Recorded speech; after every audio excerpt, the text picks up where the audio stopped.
안녕하세요. 저는 얼마 전에 시댁과 인연을 끊고 살게 된 40대 여성입니다.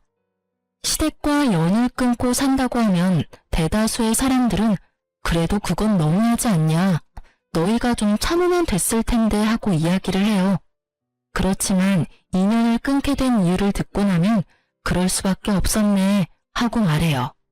며느리라면, 아니 자식이라면 수긍할 수밖에 없는 시댁과의 인연을 끊은 이유 한번 들어보실래요? 저와 남편은 동갑내기 커플이었어요. 어릴 때 만나서 오랫동안 사랑을 키워온 좋은 부부라고 지금도 생각하고 있어요. 제가 결혼했을 당시에 시부는 좋은 직장에서 일하고 있어서 돈을 많이 벌고 있었어요. 지금은 퇴직했지만 당시 아버님의 위세는 생각보다 좀 더 대단한 편이었죠. 시어른이 돈을 잘 벌면 아들 집에 금전적 도움을 주는 경우가 있는데 저희는 아니었어요. 시모와 시부의 사랑과 관심, 경제적 지원은 모두 큰 형님인 아주버님께 돌아갔죠. 매번 아주버님네만 지원해 주시는 시모를 보면서 스트레스를 받았지만 별말 하지는 않았어요. 엄밀히 따지면 차별을 하는 게 싫었던 건데 거기 돈이 끼어 있으니 사람이 좀스럽게 보여서 가만히 있었던 거예요. 게다가 부모님이 번 돈이잖아요. 어디다 쓰던지 제 것이 아니니 더욱 말할 거리도 아니었고요. 하지만 시모의 돈 씀씀이가 점점 더 커지는 걸 보면서 노후 준비는 제대로 하고 계신 건지 걱정되기 시작했죠. 시모는 시집살이를 시키는 사람은 아니었지만 정말 씀씀이가 너무 컸어요. 뭐든 큰 것, 좋은 것, 비싼 것을 선호하고 좋아했죠. 그리고 그 좋은 것들은 모두 시모가 사용하거나 아주버님네로 들어갔죠. 알아서 잘하시겠지 하는 생각으로 별 걱정 안 했는데 그게 문제였어요. 사실 시부가 정년으로 퇴직하고 나서부터 그 걱정이 현실로 변해버렸어요. 시부모가 퇴직을 하면서 저희는 시댁에 용돈을 드리게 됐어요. 국민연금, 노령연금이 있지만 그걸로는 모자랄 걸 알고 있으니 한 달에 50만 원씩 꼬박꼬박 드렸어요. 저도 남편도 못 버는 편은 아니었고 시댁에 드리는 만큼 친정에도 드리고 있었으니 조금 부담되기는 해도 마음은 편했죠. 그런데 하루는 시모가 저와 남편을 불렀어요. 너희 매달 우리한테 주는 용돈 너무 적은 것 같은데 좀 더 줄 수 없겠니? 요즘 그 정도 금액 누구 코에 붙여? 쇼핑하고 친구들 한번 만나고 나면 다 사라지는데. 죄송해요 어머님. 저희도 그보다 더 많이 드리는 건 힘들어서요. 곧 있으면 애들 학교 들어가면 돈 더 들어갈 거고 그때 생각하면 너무 많이 쓸 수가 없어요. 시모의 말에 저는 거절의 의사를 명확히 했어요. 이런 요구에 상의해볼게요 이런 말을 해버리면 조금만 더 설득하면 넘어올 거라고 생각해서 더 심하게 요구하게 되거든요. 그래서 정말 확실하게 거절했죠. 그런 저를 슬쩍 보던 시모가 이번에는 남편에게 슬쩍 말을 하더라고요. 예, 얼마 전에 손주 생겼다고 전화 온 내 친구 알지? 걔는 용돈을 매달 100만 원씩 받는다더라. 옷 좀 하나뿐인 자식이 그렇게 효심이 깊은지. 동창들끼리 다 모여서 이야기하는데 나는 50만 원 뿐이라서 이야기에 끼이지도 못했어. 얼마나 쪽팔리는 일이니? 너희 아버지 일할 때는 명함도 못 내밀던 것들이 자식 농사 잘 지었다고 어찌나 자랑을 하는지. 우리 아들들도 잘 컸다고 말하고 싶은데 결과가 이래서야. 그 말을 듣고 있으니 반발심이 일었죠. 자식이 부모에게 효도하는 일에 경쟁을 붙이는 게 이해가 안 됐거든요. 남의 자식 이야기하면서 우리한테 돈 더 달라는 이야기인 게 뻔했잖아요. 어머님, 그렇게 말씀하셔도 그 집안은 집안, 우리 집안은 우리 집안이잖아요. 상황이 다른데 똑같이 해달라고 하시는 건 좀 아닌 것 같아요. 아니면 아주버님이나 아가씨에게 이야기해보는 게 어떠세요? 어머니 말씀 들어보니 저희한테만 받고 계신 것 같은데 모자라다 싶으면 아주버님께 말씀해보세요. 아주버님과 아가씨를 입에 담자 시모가 입을 딱 닫아버리더군요. 그러면서 저를 흘겨보며 그러더라고요. 너한테 한 말 아니고 내 아들한테 한 말이야. 왜 자꾸 네가 껴드는 거니? 저희 부부고 통장까지 합쳐서 서로 투명하고 깨끗하게 가계부 운영하기로 했거든요. 남편한테 따로 부탁하셔도 결국 저와 의견이 맞아야 돈을 더 들이던지 할 수 있어요. 네가 아들보다 돈 좀 더 번다고 애를 잡고 사니? 자기 돈 자기가 쓰는 게 왜 어려워? 아들이 나한테 용돈 더 주겠다 하면 네가 참견할 일은 아니잖아. 어머님께 돈 더 주면 저는 제 친정에도 똑같이 더 맞춰서 줄 거예요. 어머님이 얼마를 더 올려달라고 원하시는 건지는 모르겠지만 그 금액의 2배만큼 돈이 더 나갈 거라고 생각하면 간단하게 올려서 드릴 수 있는 일은 아니죠. 그럼 넌 내가 거지처럼 살아야 된다는 거니? 저는 그렇게 말한 적 없어요, 어머님. 그치만 이제는 씀씀이를 좀 줄이시는 게 좋을 것 같아요. 예전처럼 쓰시면 당연히 돈이 부족하다고 느낄 수밖에 없으니까요. 저는 이때다 싶어서 시모에게 말했어요. 이제 아버님이 월급을 받지 않으시니 가게 규모를 좀 줄이시는 게 좋을 것 같아요. 네가 뭔데 돈을 쓰라 말아야? 우리 집 일은 알아서 할 테니 신경 쓰지 마라. 이 이야기는 다음에 하자. 결국 이야기는 마무리되지 못했고 저희는 집으로 왔죠. 남편은 난감한 표정으로 그러더군요. 여보, 미안해. 아버지 퇴직했으니 절약하시라고 말은 했는데 내 말은 안 들으셔. 기분 안 좋았지? 기분 나쁜 건 아닌데 걱정돼서 그래. 연세 드실수록 자식들이 부모 부양하는 건 당연하잖아. 그런데 저렇게 돈을 많이 쓰시면 나중에 감당이 안 되잖아. 당신이 말해도 내가 말해도 듣지 않으시면 아주버님께 말해볼까? 형님한테? 형님 아가씨하고 이야기해서 용돈 드리는 거 확실하게 정리하는 게 맞는 것 같아. 어머님 말씀 들어보니 우리만 용돈 드리는 것 같고 부모님 퇴직하셨으니 형제들도 다 같이 드려야 형평성이 맞지. 그렇게 아주버님과 아가씨를 저희 집에 초대해서 말했어요. 얼마 전에 어머니가 용돈이 너무 적다고 하셨어.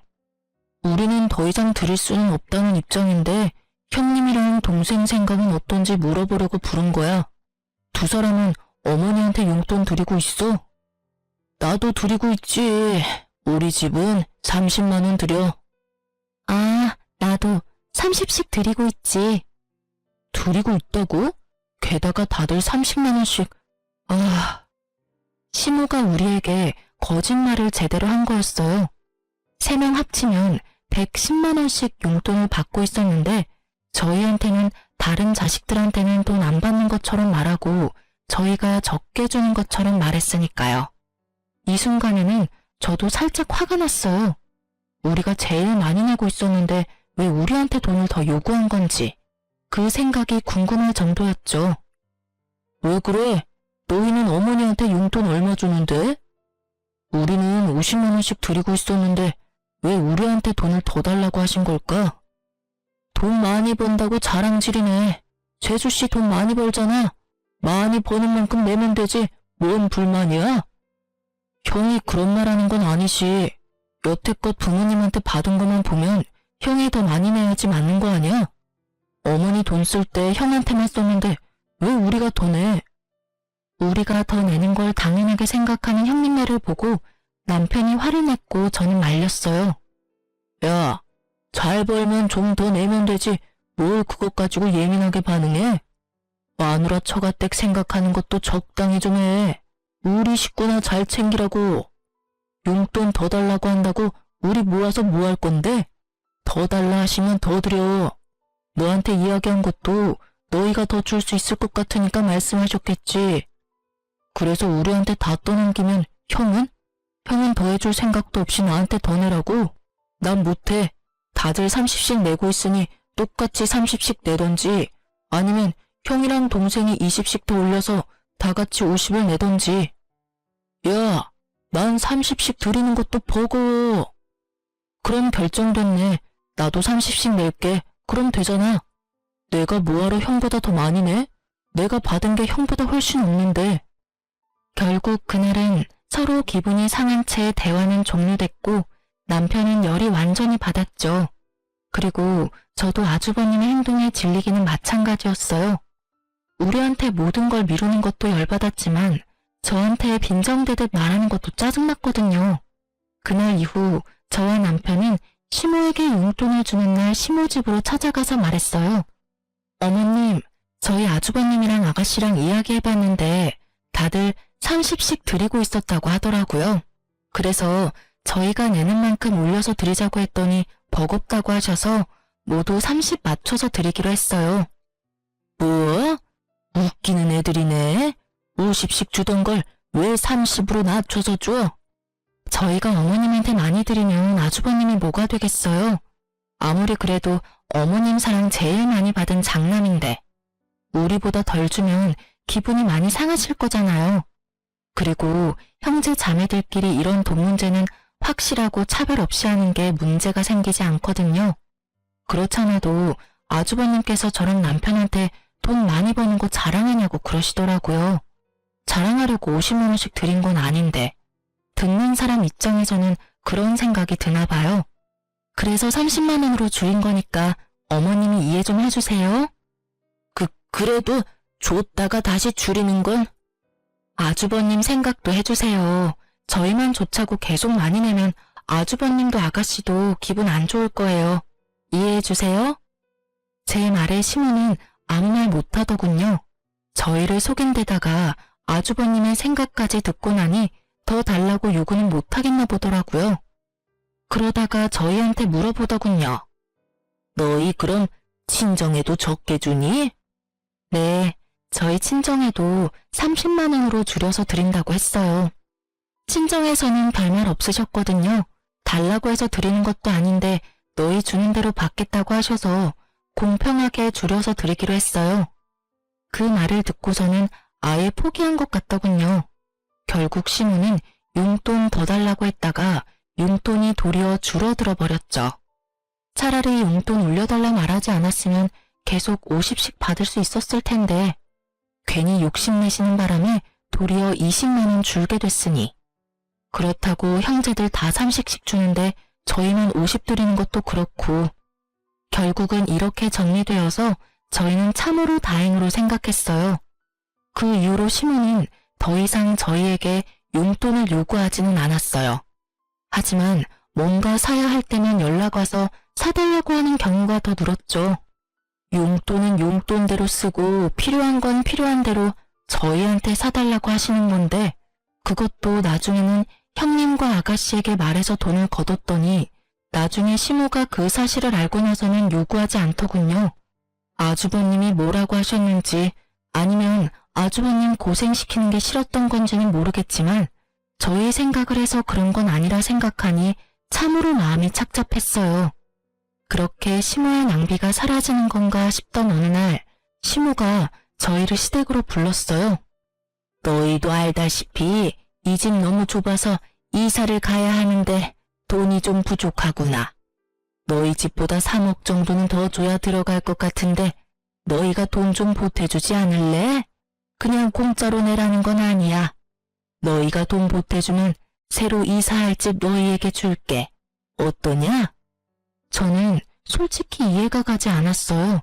보통 이렇게 연세가 들어서 이사를 하는 거면 애들도 다 제 가정 찾아 나갔으니 두 분밖에 살지 않아서 더 작은 집으로 가잖아요. 그런데 저희 시모는 더 큰 집으로 이사를 가겠다고 하더라고요.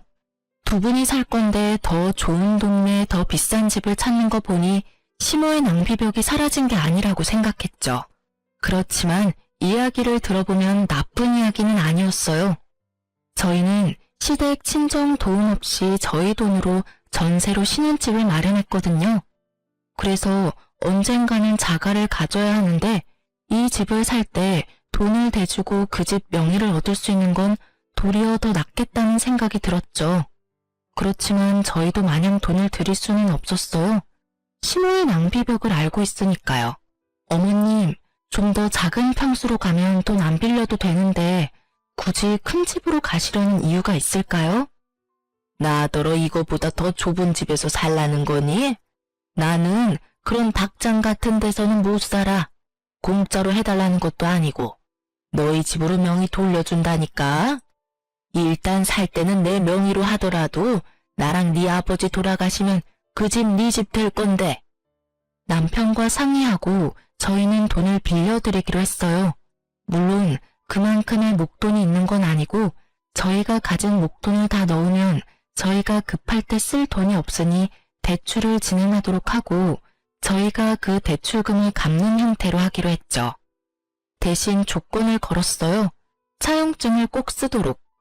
저희가 돈을 갚는 대신에 부모님 사후 명의를 저희 이름으로 돌린다는 내역과 도중에 집 명의를 바꾸지 못하는 경우가 생기면 저희가 낸 돈을 다 돌려받는다는 조건으로요. 시모는 떨떠름한 표정이었지만 차용증에 지장을 찍었어요. 솔직하게 말하면 시모는 그 차용증이 쓸모없다고 생각하는 것 같더군요. 그렇게 저희는 매달 원금이자 합해서 매달 100만 원씩 시모 아파트 대출금을 갚아갔어요. 힘들었지만 양가 부모님께 나가던 돈도 40만 원 줄었고 그 돈에 좀 더 보태면 못 낼 돈도 아니었죠. 그런데 1년이 좀 지났을까 시모가 잠깐 보자고 하더군요. 시모가 이렇게 부를 때는 좋은 일은 아니었기에 가고 싶지 않았지만 어쩔 수 없이 남편과 함께 갔어요. 어머님, 저희 부르셨어요? 그래, 앉아봐라. 내가 곰곰이 생각해봤는데 너희 지금 우리가 사는 집에 들어올 생각 없니? 합가 말이다. 합가요? 갑자기 무슨 말씀이세요, 어머니? 너희 어차피 이 집 명의 가져갈 거면 미리 들어와서 사는 게 낫지 않겠나 싶어서 그런 거다. 큰 집이기도 하고 너희들 들어와 살아도 크기는 충분하지. 그리고 돈 나갈 일도 줄어들 거 아니니? 그렇지만 나는 너희가 들어와 살았으면 싶구나. 우리도 나이가 들었고 둘이서 살기에는 좀 버거워. 너희 신혼집 어차피 곧 있으면 전세 재계약이지? 계약하지 말고 종료하고 들어와. 대신 전세금은 다른 데 쓰지 말고 들고 들어와. 너희 집 전세금은 써야 할 곳이 따로 있으니까. 시모의 말에 저는 그 써야 할 곳이 시댁에 새로 산 집의 대출금을 갚는 일이라고 생각했어요. 하긴 그렇게 갚아버리면 대출금도 사라지니까. 그렇게 생각하던 제 예상을 시모는 완전히 뒤집어 버리더군요. 얼마 전에 친구가 크루즈 여행 갔다 왔다고 하지 않니? 나랑 네 아버지도 이번에 크루즈 여행 갔다 오려고. 친구가 하던 것보다 더 비싼 걸로 갔다 와야 되지 않겠어? 뜬금없는 크루즈라는 말에 저도 남편도 당황했어요. 저희 전세 자금을 시모 호사 여행에 쓰라는 말이었잖아요.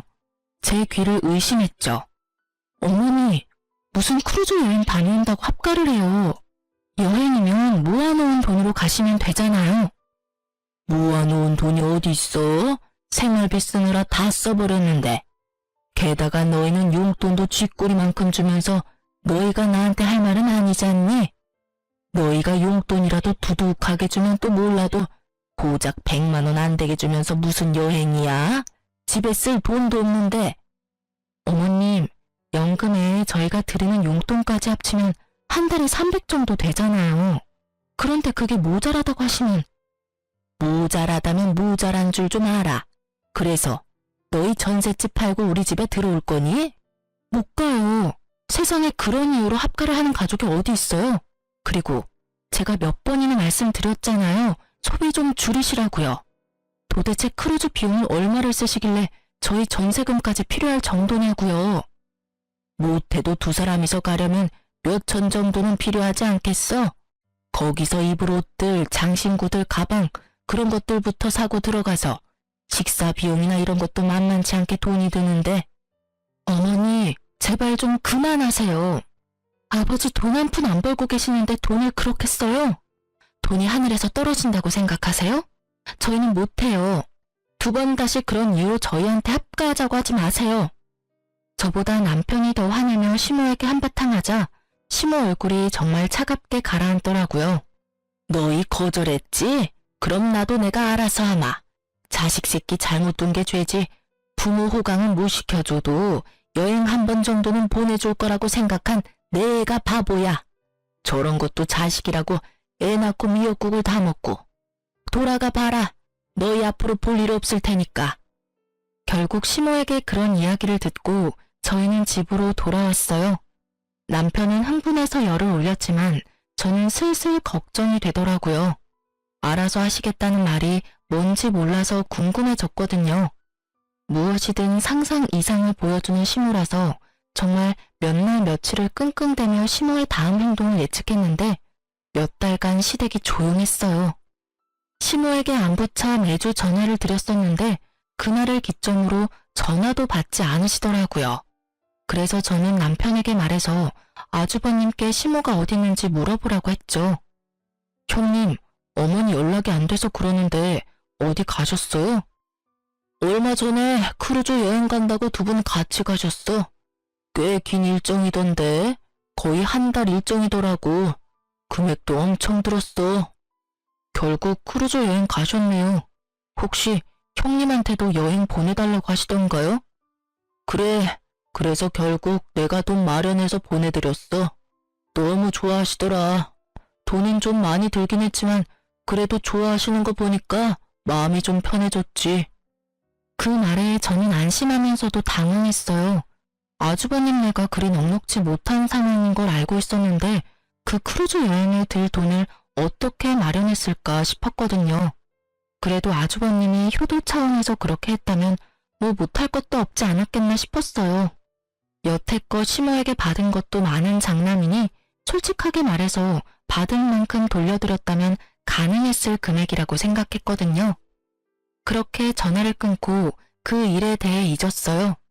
그런데 시댁에 집 대출금 내는 날이 되었을 때 문득 그런 생각이 들더군요. 시모가 저희에게 크루즈 여행을 위해 들어와서 합가를 하라고 했을 때 그런 이야기를 했잖아요. 전세금을 자기한테 달라고. 혹시 형님네한테도 똑같이 그런 요구를 했을지도 모른다는 생각이 불현듯 떠오른 거죠. 저는 아닐 거라는 간절한 마음으로 시댁의 등기부등본을 떼봤어요. 그리고 그 자리에서 굳어버렸어요. 원금과 이자를 매달 우리가 내고 있는 시모의 집이 형님 명의로 어느새 바뀌어져 있더군요. 저는 너무 놀라서 남편부터 불러드렸어요. 여보, 시댁집 명의가 아주버님 이름으로 되어 있어. 뭐? 남편도 너무 놀랐는지 한달음에 달려왔어요. 저와 남편은 놀라고 화난 상태로 시댁으로 향했어요. 집에 갔더니 시모가 태어난 얼굴로 마중나왔더군요. 너희 무슨 일로 우리 집을 찾았어? 나는 너희 부른 적 없는데. 어머니, 집 명의 어떻게 된 거예요? 왜 이 집이 형 명의로 넘어갔냐고요? 그걸 몰라서 묻니? 나는 나 부양하지 않는 자식한테는 이 집 못 줘. 이 집이 내 명의인데 왜 내가 이 집을 너희한테 줘야 해? 웃기지도 않아. 첫째 덕분에 겨우 체면치레 했는데 너희가 나한테 뭘 해줬다고 이제 와서 집 타령이야? 이 집이 온전히 어머님 집은 아니죠. 저희랑 이 집 살 때 무슨 말 했는지 잊으셨어요? 그래, 너희가 돈 내주기로 하고 이 집 산 거는 맞지. 그렇지만 명의는 내 이름이잖니? 내가 뭘 하든 내 마음이지. 그리고 자식한테는 부모를 부양해야 하는 의무가 있는 거야. 너는 그걸 하지 않았고 첫째는 그걸 했지. 그래서 첫째한테 이 집 명의 준 거다. 불만이 있으면 나한테 그 의무를 다 못한 너를 탓해야지. 여기 와서 불평한다고 내가 명의 바꿔줄 것 같으냐? 정말 당당하게 상식 이하의 발언을 하는 시모를 보며 저와 남편은 둘 다 입이 막혔어요. 말이 머릿속에는 맴도는데 하고 싶은 말, 고쳐주고 싶은 말이 너무 많으니 제대로 정리가 되지 않더군요. 어머니, 정말로 이대로 저희하고 척질 생각이세요? 저희와 한 약속까지 어기고. 말하는 도중에 아주버님이 나타나더니 저희에게 버럭 소리를 지르더군요. 야, 집 명의 때문에 화난 건 이해해. 그런데 아무리 그래도 자식이 부모한테 그런 식으로 따지는 건 너무한 거 아니냐? 너희가 이 집 명의를 원했으면 어머니 부탁 들어줬으면 될 일 아니야. 자기들이 부족해서 못한 걸 왜 어머니 탓을 해? 말리는 시누이가 더 밉다고 말리는 아주버님은 정말 얄미웠어요. 남편이 화가 나서 뭐라 하려는 걸 저는 막아섰어요. 그리고 시모에게 말했어요. 어머님이 그렇게 나오시면 저희도 알아서 할게요. 너희가 이제 와서 뭘 할 수 있겠어? 멀리 안 나간다. 시모는 냉정하게 말하고 돌아섰고 아주버님은 의기양양한 승자의 표정을 지으며 저희를 쫓아내더군요. 저는 그런 아주버님을 보며 속으로 비웃었어요. 이 집이 어떤 꼴인지 모르고 저렇게 승자의 기분에 취해 있는지.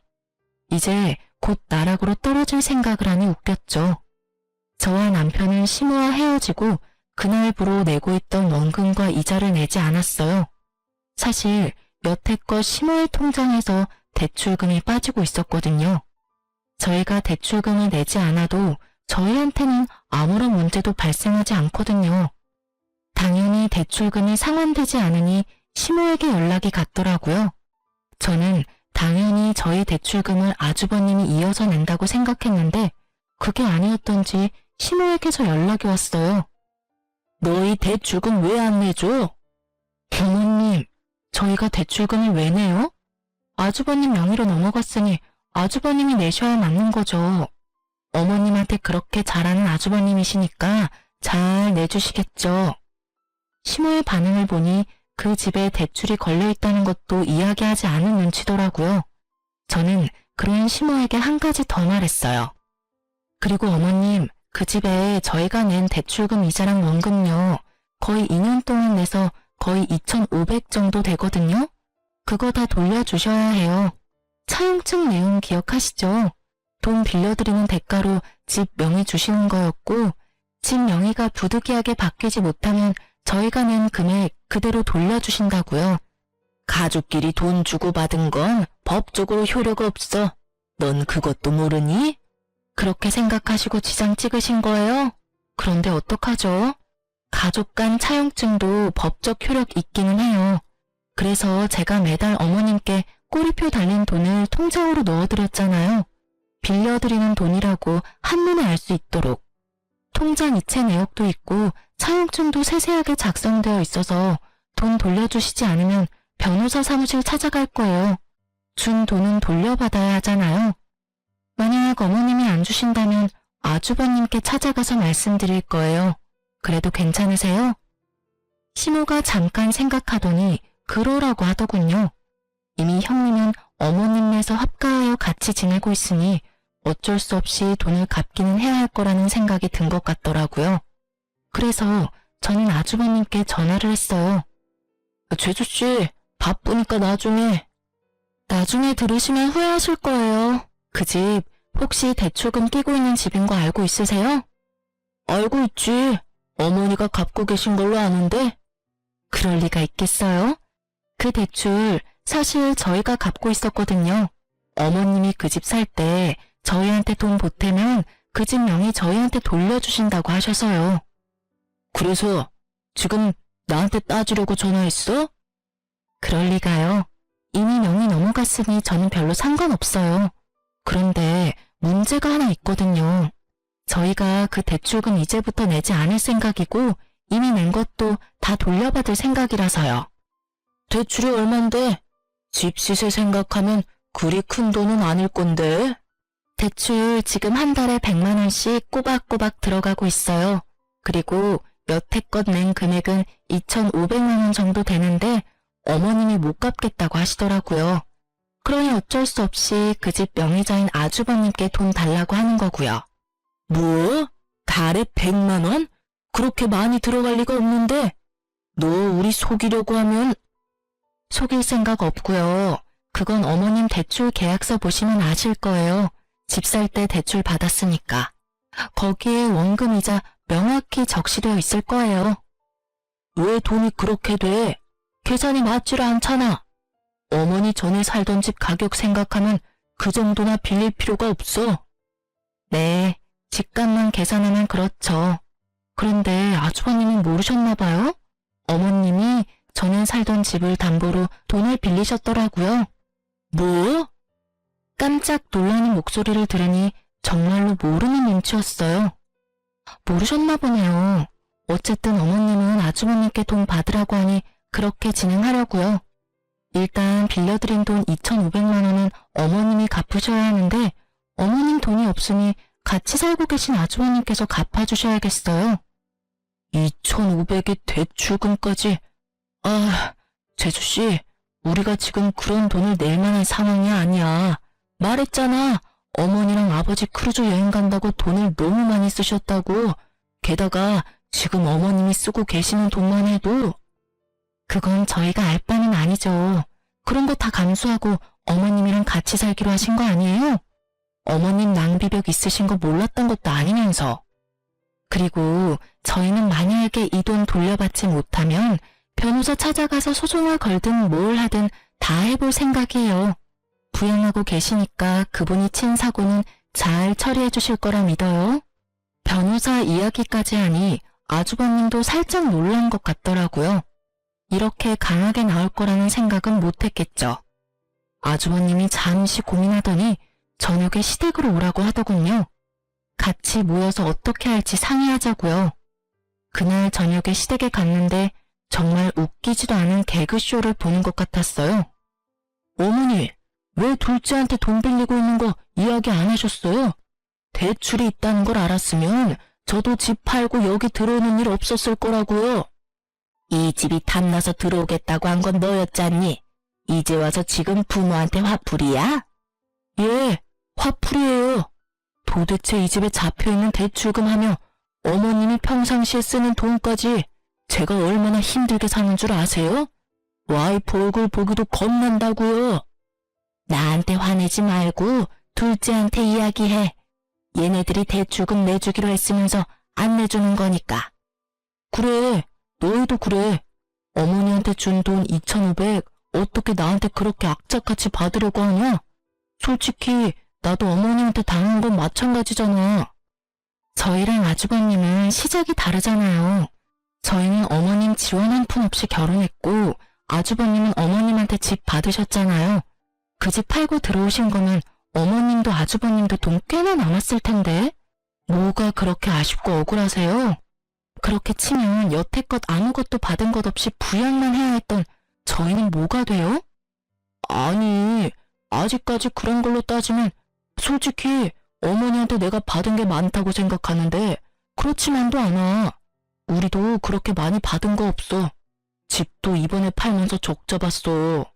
어머니 크루즈 여행 가는데 준비금이랑 여행비, 쇼핑비 하고 나니 남는 돈이 없다고. 그거야 아주버님 사정이죠. 그래서 저희가 낸 2,500 돌려주실 거예요? 안 주시면 저희도 법적인 조치 취할 거예요. 저희는 아주버님이랑은 다르게 시댁에 한 푼도 받은 게 없어서 증여나 뭐 이런 명목으로 돈 떼일 일 없거든요. 받은 돈이 없으니 돌려줄 돈도 없었어요. 그러나 빌려준 돈은 있으니 다 받을 수는 있었죠. 결국 저희의 맹렬한 저항에 부딪힌 아주버님은 저희에게 2,500을 돌려줬어요. 그렇게 저희는 겨우 원금을 회수했죠. 형님, 어머니, 앞으로는 저희한테 연락하지 마세요. 두 사람이 저와 제 와이프 대하는 거 보고 이젠 질려서 여기 있고 싶지도 않아요. 와이프 보기도 부끄러울 정도라고요. 그러니까 앞으로 연락하지 말고 삽시다. 결국 남편은 시댁과 인연을 끊겠다 말하고 헤어졌어요. 집 밖으로 나오는데 여전히 시모와 아주버님이 큰 소리로 싸우고 있더군요. 현관 밖까지 들리는 고함 소리에 저와 남편은 고개를 저었어요. 그렇게 저와 남편은 집에 돌아왔고 그 이후로 정말 시댁과 연을 끊고 살았어요. 3년 정도 연락 없이 지냈지만 가끔 막내 아가씨가 연락을 주기는 했어요. 그 집안 사람이기는 했지만 결혼해서 조금은 먼 사이가 됐고 남편처럼 어머님의 장남 사랑의 피해자인 사람이었으니 연락을 하고 지내긴 하더라고요. 그런데 3년 좀 지나고 저희 집으로 시모가 찾아왔더군요. 저와 남편은 당황했어요. 이렇게 시모가 직접 찾아올 줄은 상상도 못했으니까요. 안으로 들였는데 그때 당시에 저희는 친정 부모님과 같이 살고 있었거든요. 시모는 들어오자마자 그 말부터 하시더군요. 이런 불효자식 같으니 자기 부모는 모실 생각도 안 하고 마누라 부모를 모시고 살아? 여자한테 꽉 잡혀서 살면서 아주 몹쓸 인간이 됐어. 어머니, 그런 말씀 하려고 여기 오신 거예요? 그러면 돌아가세요. 나도 여기서 좀 살아야겠다. 네 형하고는 못 살겠어. 구두쇠 같은 게 돈 한 푼 안 주고 사람을 부려먹잖아. 갑자기 그게 무슨 말씀이세요? 저희 집에 이미 장인 장모님 같이 살고 계시는데.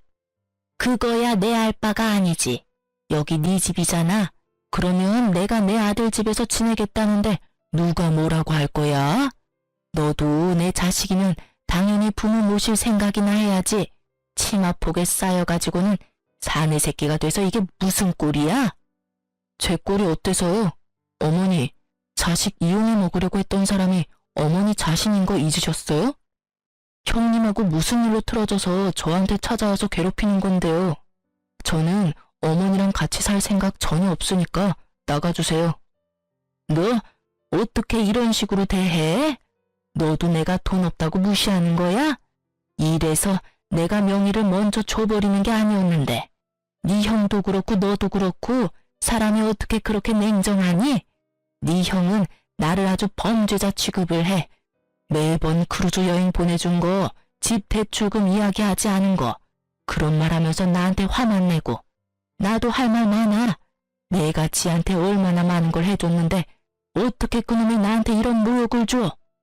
어머님, 아주버님이 나쁜 마음이셨으면 이미 어머님 내쫓았겠죠. 그런데 내쫓지 않고 집에 같이 산다는 건 나쁜 마음에서 그러는 건 아니실 거예요. 나쁜 마음이 아니면 그게 뭐니? 돈을 한 푼을 안 줘.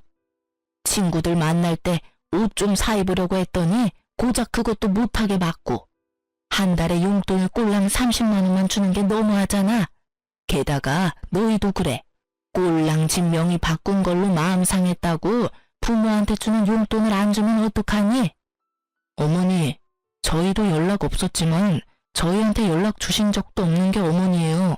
어떻게 여태껏 한 번도 연락 없으시다가 또 본인 필요할 때만 나타나서 부모 자식 운운하시는 건데요. 화내며 소리 지르는 남편을 제가 달랬어요. 어머님, 아주버님 좋아하셔서 아주버님한테 집 명의 주셨잖아요. 그러면 아주버님 곁에 계시는 게 가장 행복하실 거예요. 조용히 있으면 먹고 자고 쉬는 데는 문제 없으시잖아요. 그렇죠? 제가 저번에도 말씀드렸지만 씀씀이만 줄이시면 다 좋게 해결될 일 같네요. 나는 싫어. 어떻게 이렇게 없이 살아? 해야 할 게 얼마나 많은지 아니? 게다가 얼굴만 마주치면 잔소리까지 하는 아들까지. 내가 시집을 다시 왔나 싶을 정도야. 아이고, 그러니 내가 너희한테 찾아왔잖아. 너희도 내 자식이고 응당 자식이라면 부모를 모시는 게 맞지. 지금 당장 사돈댁 내보내고 나 들어갈 자리부터 마련해라. 정말 막무가내도 이런 막무가내가 없더라고요.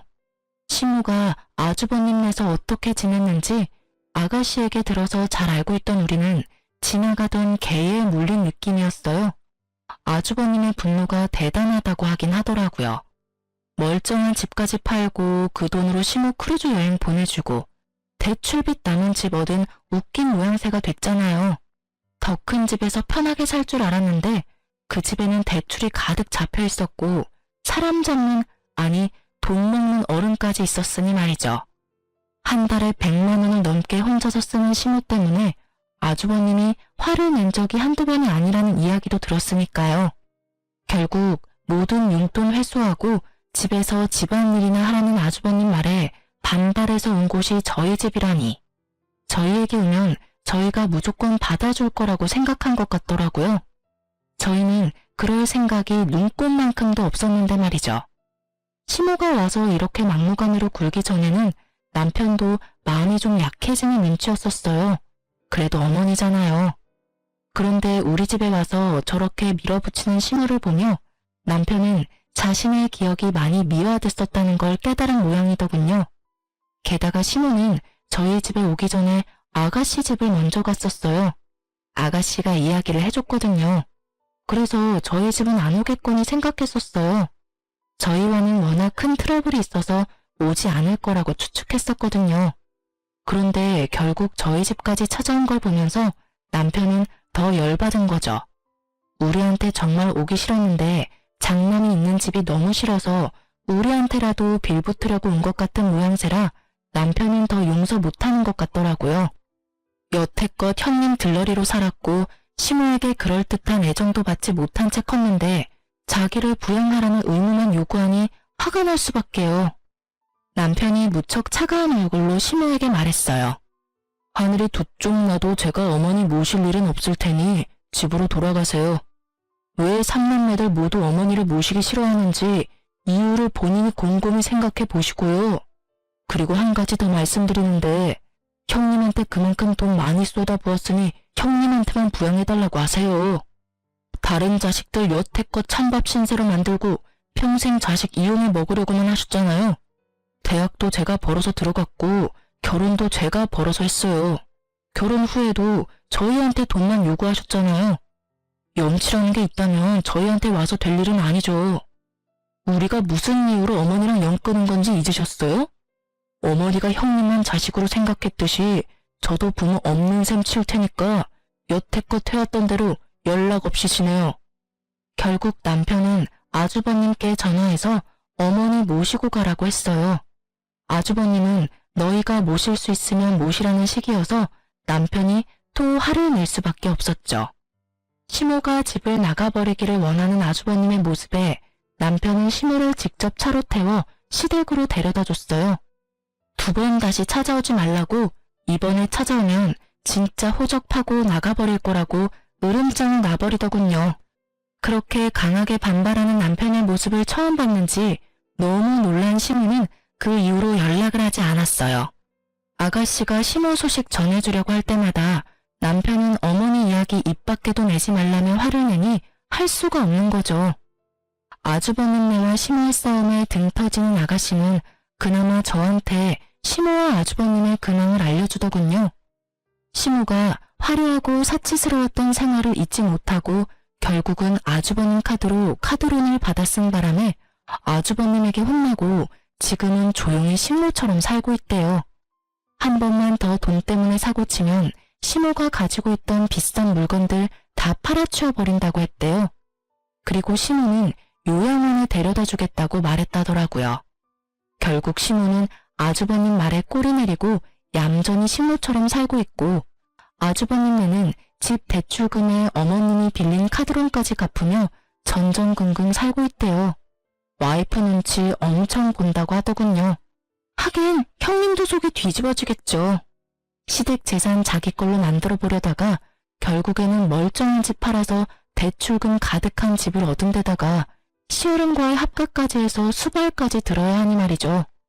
조용하고 점잖은 분이면 모시기 그나마 편했겠지만 다른 곳에 눈 돌리면 사고나 치는 사람을 모시려니 속에 천불이 나는 것도 당연할 거예요.